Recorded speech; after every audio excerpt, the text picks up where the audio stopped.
just listening to you speak so freely in English. You've spent a lot of time in Anglophone situations in the U.S., Canada, the U.K. You've taught, you've lectured. How have those travels affected, influenced your teaching and research as a political scientist? First, I would say, as an observer, my first trip was in 1967, when Johnson was president. The Vietnam protest was a daily event. Mm-hmm. Civil rights movements, race riots. So it was clear that the United States is a very complex society, full of contradictions. It's not good or bad, it's not white or black, mm-hmm. but gray, different shades. And this was very impressive from the very beginning. Now, as a political scientist, mm-hmm. Mm-hmm. To study the contradictions of the American society. And this was so interesting. Later on, when I also visited, for instance, the southwest of America, part of mm-hmm. the US, I love very much. Santa Fe, or Taos, or the Navajo territories. It's obvious that New York, or Philadelphia, or Boston is not just America. It's also Santa Fe, and later on also California. For me, I spent some time in California. So the diversity is so impressive because it's contradicting the traditional simplistic European attitude. You have to be either French or German or Italian, nothing between. This was in a certain way a challenge to European traditions. You're famous for your many writings about Austrian and more broadly European democracy in the 20th and early 21st centuries. And you have been a powerful and insightful observer, I would say, of the ups and downs of democracy, certainly in Austria, but more broadly.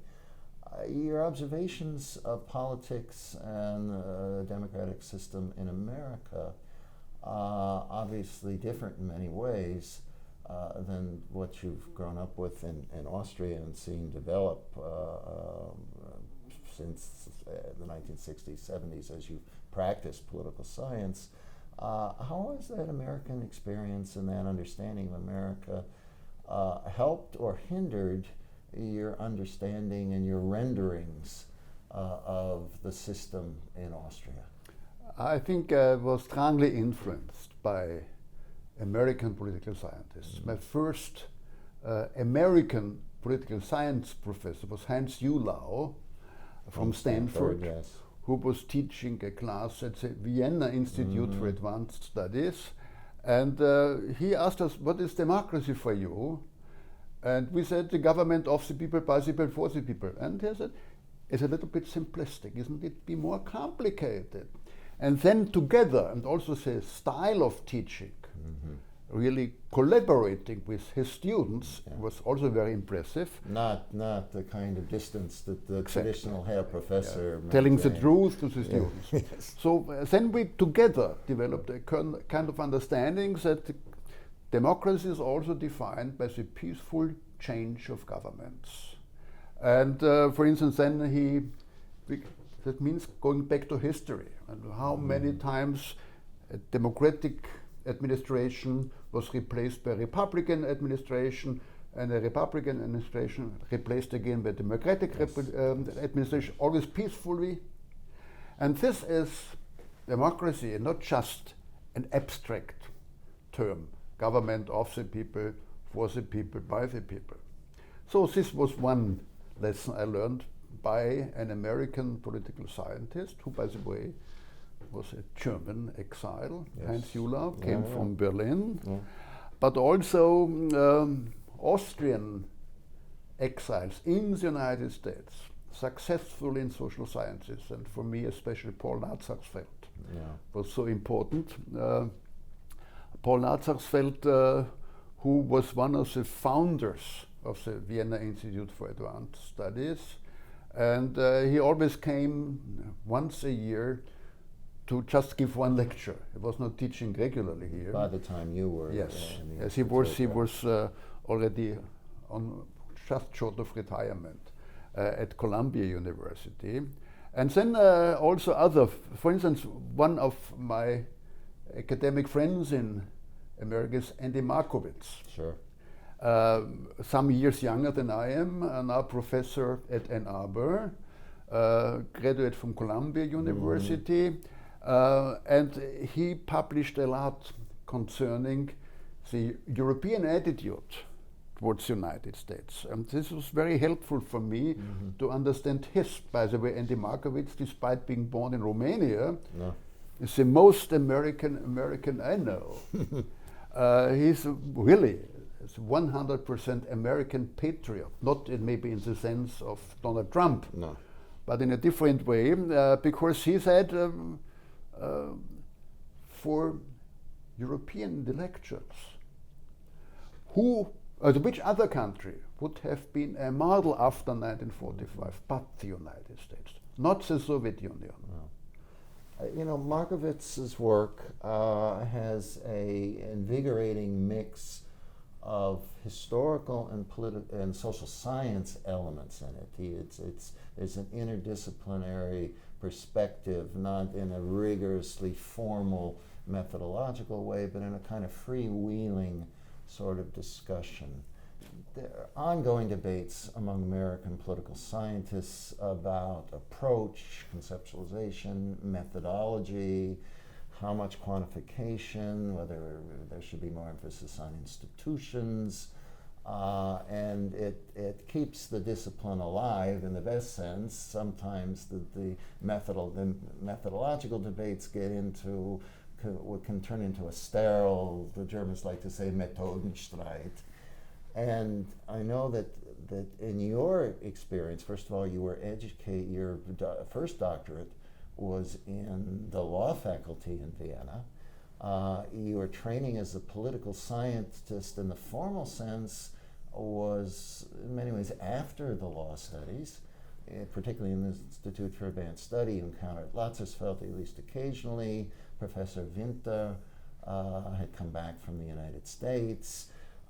One of your colleagues, more your generation, Peter Gerlich, was there, and you and he helped pioneer a broader methodological perspective, a more rigorously empirical perspective in Austrian political science, the sort of thing. There had been beginnings before the Nazi era, but had been lost with so many important figures having emigrated. What's been the impact of American political science methodologically and conceptually on your work, the work of your students, and on the kinds of debates you've had with Austrian colleagues? Maybe I can start with my disappointment with the situation at the law school of the University of Vienna in the early 1960s, when there was in the textbook on constitutional law the chapter on parliament, and there was one footnote: parties in parliament see some chapter in another book. So political parties did not exist in the law school at Austrian universities when I studied law. And this was extremely disappointing because I knew parties as a decisive factor in the parliamentary system of Austria. But the old prejudice against political parties is something divisive. Completely neglecting the reality of politics. And this, of course, was one main motive for me to study political science at the Institute for Advanced Studies. And by the way, you have mentioned Ernst Florian Winter, who was also an important factor, maybe not so much as a political scientist, but out of his biography. He was the son of Ernst Karl Winter, one of the most I would say, ardent anti-Nazis in the Catholic camp, Yes. coming to the United States, and his son studied in Columbia, making his PhD in political science, and then returned to Austria and was one of the directors of the Vienna Institute for Advanced Studies, and by the way also the first director of the Diplomatic Academy, established in the 1960s by Bruno Kreisky. And as a footnote, a son-in-law of Georg von Trapp. Yes, yes, he was married to one daughter of the Trapp family, which is known here due to the movie Sound of Music. Let me ask about how you've understood your public role. In America, we talk about many professors, many intellectuals as living in ivory towers, talking to each other, writing for each other, speaking to their students in the lecture hall. You have certainly taught many students, you've written many scholarly works, but you've also written for a wider public. You've appeared frequently in television discussions. You've written columns in newspapers frequently, and you've been willing to engage in very public debates and take some public opposition and criticism. How have you seen your role as a political scientist in the public arena? First, from a personal viewpoint, my first fascination is not political science, but politics. But political science is my answer to give my interest in politics a certain structure. Yes, I am interested in politics, but I never affiliated myself with a political party. I was always independent, which is my choice. I accept if one of my colleagues joins the political party, but I think for my role, especially when I also speak publicly about politics, it is better when I not be identified as a speaker for someone else, for a specific party, for instance. So yes, to stay independent, and I know it's a very privilege to be a tenured professor at an Austrian university, gives us the best possible and highest degree of independence you can hope for. As a politician, you will never be as independent as a tenured professor at an Austrian university. You know, you've committed 31 years, the bulk of your professional life, to your professorship in Innsbruck. You built the Institute for Political Science there. You taught many students. You have many former doctoral students scattered around the scholarly landscape. And you retired from Innsbruck after 31 years.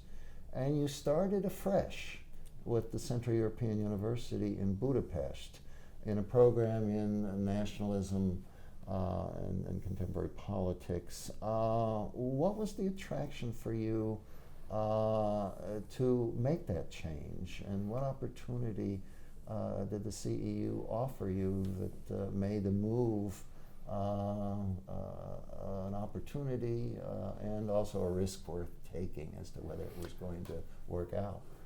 Well, of course, one precondition was that I realized, according to the Austrian law, I would have to retire anyway after 3 years. Yes. So, but then I got the informal information if I would apply for this professorship at the Central European University, an international English-speaking university which was established after the fall of communism to give students in post-communist countries the chance to get a graduate education in social sciences, in humanities, in law, in economics. And this was a big challenge, and I accepted it because it was extremely interesting. Despite all what can be said about the University of Innsbruck, but in Innsbruck, 90% of my students were Austrians. Mm-hmm. During my 12 years in Budapest, when I came to a class there were 15 students.